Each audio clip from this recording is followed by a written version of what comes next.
What's up, YouTube? This is Too Raw for TV. Well, Game 2 is a wrap in the NBA Finals. And we can't sugarcoat it, folks. The Dallas Mavericks, I'm not going to say they're in trouble, but they're in a high pressure cooker situation.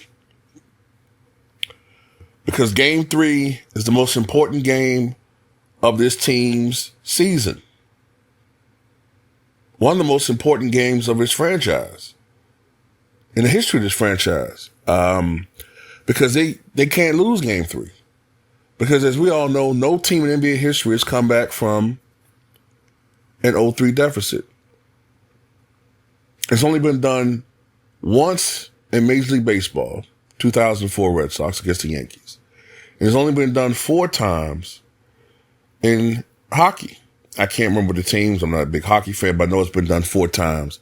That's still not a lot, considering hockey goes back probably, 100 years maybe?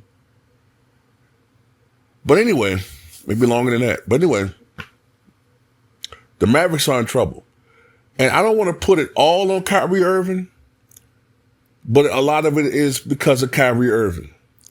I don't know what's going on with him. He has proven himself in history to be a pressure situation performer. He's hit the biggest shot in Cleveland Cavalier history. So it's not a situation where he's not used to the big stage, but maybe he's overthinking it. He's a deep thinker. He processes things faster than most people. Sometimes I know, as a person who fancies himself to be something of an intellectual, sometimes you overthink things. Sometimes things are more complicated to a person who thinks. It gets in their head, and sometimes maybe instead of just letting things come to you, you're overthinking everything. You're over-processing everything that's out there. And maybe on the court, he's over-processing everything, because as much as I want to credit Boston's defense, and they are doing a great defensive job, Stephen Smith made a great point. Dallas are missing a lot of wide open shots. Now, you could say it's because some of these dudes can't make any shots. They're not good shooters, but they were knocking down these shots against Minnesota, who's supposed to have been the best defensive team in the NBA this year.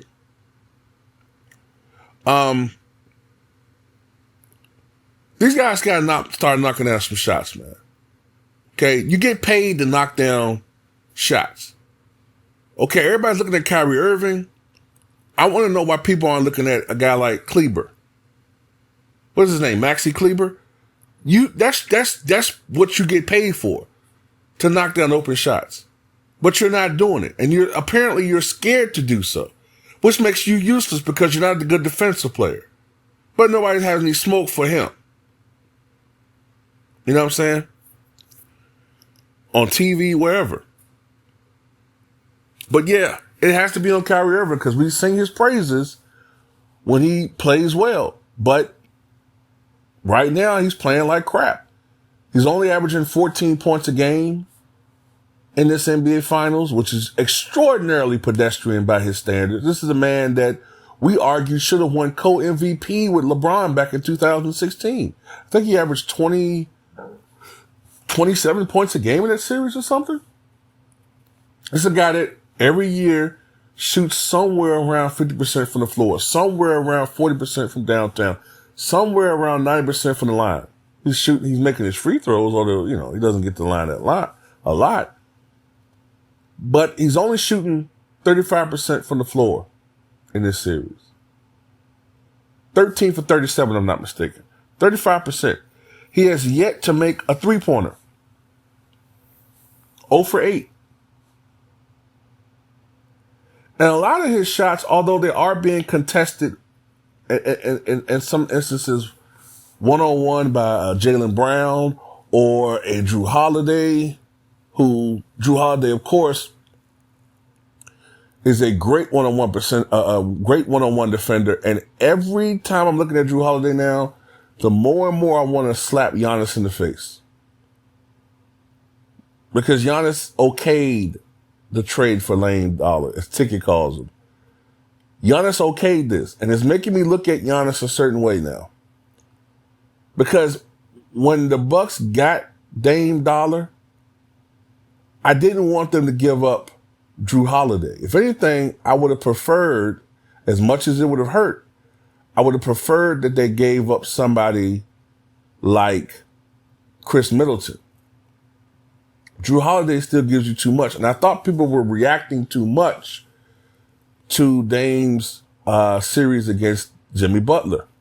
Look, all great defenders have those games. And there's always a guy that people struggle with. You know, Isaiah Thomas told us, he struggled with Steve Koechler. Michael Cooper, as great a defender as he was, there were a couple players that he struggled to shut down. Charles Barkley struggled against Popeye Jones. Shaq struggled against Big Country Reeves. It happens. People just overreacted to that series. And I think the Bucks made a big mistake getting rid of Drew Holiday. And he wasn't finished. The man scored 51 points in a game last year against the Pacers, who, by the way, is the team that they have been struggling with and were eliminated by in the postseason. But back to Kyrie Irving.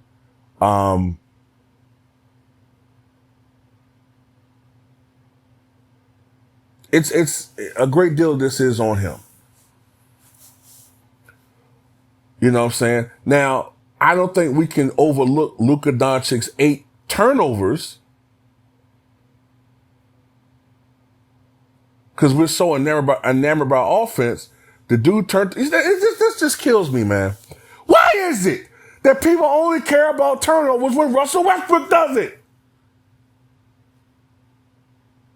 I ain't seen one person on ESPN or Fox Sports mention Luka Doncic's 8 turnovers. Not one person. When LeBron turns the ball, nobody cares. When Missy Caitlin, the turnover machine that she is, when I do a video about it, here go people, he's hating on Caitlin. Oh, he hating on Caitlin. But Russell Westbrook has 4. Oh my God, man, you can't win with this guy. You can't win with this guy.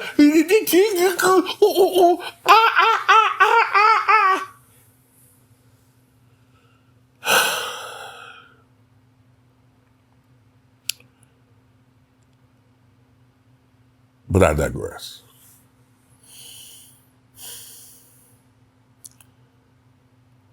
Is this series over? I can't say that.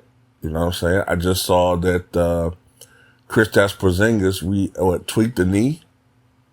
So if his availability goes down or goes away, that improves the odds for the Mavericks fans. But I tell you one thing, if he is out and Dallas comes back, I don't want to see Dallas. I don't want to see Boston fans now all of a sudden crying about an injury when I just did a video talking about how they benefit from injuries and they say it's an excuse. So either it's an excuse or it's not. Now, generally, I do believe that you play who's in front of you. But the problem I have is that Boston fans, along with New Jersey, Brooklyn Nets fans, were crying about Giannis haven't played nobody. I remember the comments. It wasn't just Nets fans, it was Boston Celtics fans saying that the Bucks played easy teams and y'all played teams they was hurt. I remember all that mess, man. Now when you do it, you're playing who's in front of y'all. That's my issue. And, look, Jason Kidd, I saw Ticket's live stream and he made a point about this. I don't know what's going on with why Tim Hardaway Jr. isn't playing. I don't get it. I don't know. I do know that Jason Kidd has a history of rubbing some people the wrong way, rubbing players the wrong way. He's had to adjust to the new temperament of today's players. He's old school. If you get into his doghouse or whatever the case may be, you don't get to play. That's what happened with Christian Wood. That's why he was out of there. He got on the wrong side of Jason Kidd and he stopped playing. I don't know why Tim Hardaway's not playing anymore, but this is a guy that's averaged 14 points a game for his career. He's had years averaging 17, 18 points. He's been a reliable three-point shooter, a streaky three-point shooter, but reliable. You could use this offense right now because Cleveland ain't giving you nothing. I don't know what the deal is with Dwight Powell. Is he hurt? I mean, I'm not saying he's a great player, but I do remember him giving effort when I used to see him on those teams back when Jalen Brunson was still there. But why are some of these guys not getting any time? I don't get it. I mean, I know that you stick with the team that got you where you are, but man, these guys aren't making any shots. These guys are missing wide open shots. Stephen A. Smith put up a stat on First Take. The Dallas Mavericks in this series, when they have an open shot where the nearest defender is 6 feet or more away, they're 6 for 24. That's not just defense. That's people just choking and missing shots. Choking and missing shots. And that part of that's Kyrie too. Kyrie, you're choking, man. Now I'm going to tell you something. We all know what's coming. We all know what's coming if they lose this series. And if Kyrie continues to play like this, I'm not doing one damn video defending him. Y'all can. Now, if he goes out on his shield and they lose, then okay, I will defend him some. But he continues to play like this, I don't know what everybody else doing, but I'm not doing one damn video to defend him. Matter of fact, I'm going to throw his ass at Stephen A. Smith in the wood. Because Stephen A. Smith was so animated today. Man, Stephen A. Smith was his mouth was watering. He couldn't wait to get on. I bet you Stephen A. Smith was sitting in that studio an hour before everybody else came in there. Because he couldn't wait to pounce on Kyrie Irving today. The little false nicety before he pounced on you. He couldn't wait to do it. I'm about to correct Jason Kidd, because Jason Kidd's saying, Jason Kidd talking about other players got to step up and help. Luka and Kyrie. Hey, I agree with Kyrie. I agree with Luka. But Kyrie? I messed that all up. I messed that all up. But you know what he said. He said, yeah, I agree with Luka. But Kyrie? No, you can't put Kyrie there yet. Kyrie ain't doing nothing. No, sir. No, sir. Kyrie ain't doing nothing. We know you're happy. Then Stephen A. almost busted a nut out there. He was so happy on First Take this morning. But yeah, man. So I'm anticipating Kyrie to play better in Game 3. I'm anticipating him playing better. But still, the fact remains that also the Dallas Mavericks, the Boston Celtics are doing a good job exposing Luka and Kyrie defensively. Because it ain't just on offense that Kyrie's been struggling. Kyrie is not what you would call a consistently good defender. There are games where he gives effort, but right now in this series, Kyrie's not doing a good job defensively. Luka is not a great defender. And that's being exposed in this series too. Uh, Joe Mazzulla is out coaching Jason Kidd, which I did not anticipate, but he is. You know what I mean? But you know what? That's what happens when you have a stubborn, ego-sensitive, egomaniacal person, man. They don't. That's the problem I had with That's the problem I had with old boy, man. The former Bucks coach, now the Suns coach. Name escapes me right now. That's the problem I had with him.